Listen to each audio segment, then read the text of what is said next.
이 세균이 배출하는 사이토카인이라고 하는 독소가 있습니다. 염증을 일으키는데 굉장히 큰 관여를 하는 독소인데, 이 사이토카인의 독소 작용을 방해를 하는 효과가 소금물에는 있습니다. 안녕하세요. 밝은 미소를 찾아드리는 원치과 병원장 유현진입니다. 오늘 제가 여러분께 조금 설명드릴 내용은, 예전에 사실은 이를 닦을 때 요즘같이 좋은 치약이 많이 없던 시절에는, 좀 오래전 얘기긴 하지만 소금을 가지고 이를 닦고 그랬던 시절이 있었습니다. 그러면은 그 소금으로 양치를 하고 했던 게 요즘에 쓰는 치약만큼 그런 비슷한 효과가 실제로 있느냐? 실제로 있었습니다. 그게 소금으로 이를 닦는다는 게 괜히 나온 게 아니고 실제로 어느 정도는 효과가 있었던 게 맞습니다. 요즘 소금의 종류도 굉장히 많아졌죠. 몸에 좋은 미네랄 성분이 많이 들어간 히말라야 소금, 핑크솔트, 이런저런 소금이 굉장히 많아서 어떤 분들은 그거를 약간 영양제 비슷한 식으로 조금씩 그냥 드시기도 하고, 그 물로 입을 많이 조금 헹궈내시는, 양치하는 분들도 꽤 있는 것 같더라고요. 그래서 오늘 제가 설명드린 내용은 소금물이 실제로 효과가 있는지, 어떤 효과가 있고 어떻게 사용하면 좋은지에 관해서 조금 설명을 드려볼까 합니다. 구강 내 세균을 실제로 죽이는 효과도 있고, 염증 때문에 잇몸이 붓고 이랬을 때 염증을 조금 가라앉혀주는 효과도 있습니다. 적정 소금의 농도가 있긴 합니다. 어느 정도 적정 수준의 농도라고 하면, 그 소금이 우리 입안에 들어가면 입안의 삼투압 균형이 맞춰졌던 게 깨집니다. 그러니까 조금 더 쉬운 말씀으로 드리면, 평소에 우리 입안에 어느 정도 소금의 농도라는 게 있는데, 그 농도보다 굉장히 높은 농도의 소금물이 들어감으로써 이 삼투압 균형이라는 걸 맞춰야 되기 때문에 자연스럽게 세균의 체액이 바깥으로 빠져가면서 그 세균을 실제로 죽이는 효과도 있고, 염증을 좀 줄여줄 수 있는 효과도 있다고 제가 말씀을 드렸는데, 이 세균이 배출하는 사이토카인이라고 하는 독소가 있습니다. 그게 이제 조금 이 염증을 일으키는데 굉장히 큰 관여를 하는 독소인데, 이 사이토카인의 독소 작용을 방해를 하는 효과가 소금물에는 있습니다. 그래서 염증도 어느 정도 진정시키고 없애주는 효과도 있다. 그래서 결론적으로 말씀드리면, 소금물로 가글을 하는 게 어느 정도, 특히 잇몸 건강 관리에, 그리고 세균을 살균하는 효과가 있다라고 말씀드릴 수 있습니다. 이 소금물에 그러면은 적정 농도는 어떻게 될 거냐, 어떻게 만들어서 가글을 하는 게 좋으냐라는 질문이 따라 나올 수가 있겠죠. 보통 우리가 흔하게 쓰는 이런 종이컵 정도가, 여기에 물을 어느 정도 가득 따르게 되면 200ml가 조금 안 되는 한 180에서 190ml 정도가 된다고 보면, 거기에 소금의 농도가 3에서 5% 정도의 농도를 맞추면 됩니다.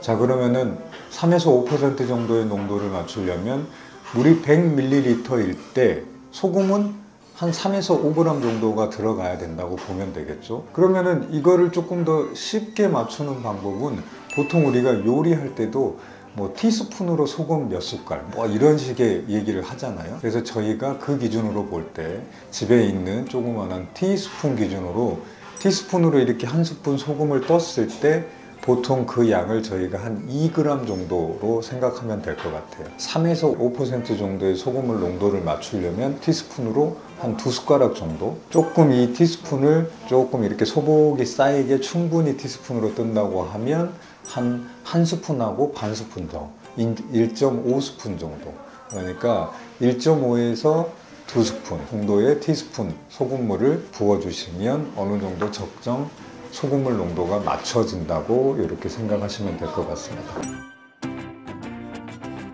그러면은 이때 사용하는 소금은 어떤 소금을 써야 되냐? 좀 많죠. 천일염이라고 해가지고 좀 굉장히 굵은, 입자가 굵은 소금도 있고, 이렇게 설탕 비슷하게 입자가 작은 이렇게 부드러운 소금, 갖가지 소금이 있는데 이왕이면 정제가 된이라는 말은 순도가 높은, 보통 정제가 된 소금들을 보면 불순물 함량이 거의 없이 99% 순수한 소금인 거 기준으로, 천일염 같은 경우는 보면은 약간 불순물도 많이 섞여 있고 입자가 너무 굵어서 약간 녹이기도 힘든 부분이 있습니다. 정제가 된, 입자가 조금 작은, 순도가 99% 정도 되는 소금을 약간 미지근한 물을 이용하시고 그 안에 티스푼 1.5 내지 2스푼 정도를 이렇게 잘 저어서 녹이신 다음에 가글용으로 쓰시면 될 것 같습니다. 그래서 이 소금물 가글을 조금 하고 싶은 분들은 일반 치약이나 가글 용액들에 대한 화학 성분이나 그런 성분들이 천연 성분이 아닌 성분이 들어가는 거에 대한 조금 조심스러움이나 걱정이 되시는 분들이 천연 재료로 치약이나 가글액을 대체할 수 있는 게 뭐가 있을까라는 고민 끝에 많은 분들이 이제 소금물 양치를 하실 것 같은데, 아까 처음에도 설명드렸지만 어느 정도 분명히 효과가 있습니다. 그래서 하루에 1회나 2회 정도 하시면은 분명히 도움은 됩니다. 근데 이것도 도움이 되는 수준의 어느 정도의 한 가지 방법일 뿐이지, 이것 자체가 잇몸에 이미 치주염이 꽤 심하고 많은 문제가 있고 치석이 많이 쌓여 있어서 문제가 유발되는 것을 근본적으로 해결해 줄 수는 없습니다. 제가 이제 이렇게 설명을 드리는 거는 요즘 많이들 하고 계신다고 하고, 실제로 그런 효과가 있는지 어떤 식으로 어떤 방법으로 가이드라인을 조금 제시해 드린다 뿐이지, 이게 효과가 있다고 해서 또 소금물 가글로만 모든 구강 관리를 끝낸다, 또 이렇게 생각하시면 절대 안 됩니다. 기본적인 잇몸 치아 청소 관리, 잇몸 관리는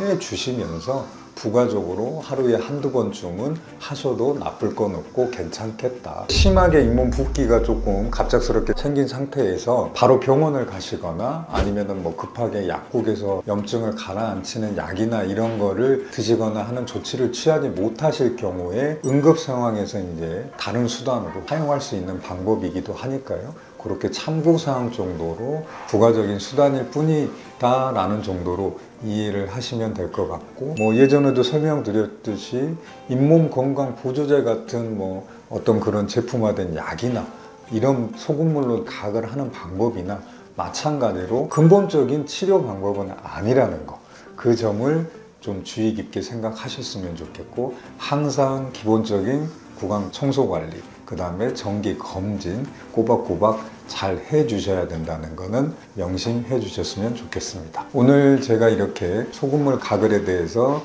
설명을 드려봤습니다. 다음에 또 더 좋은 내용으로 찾아뵙도록 하겠습니다. 감사합니다.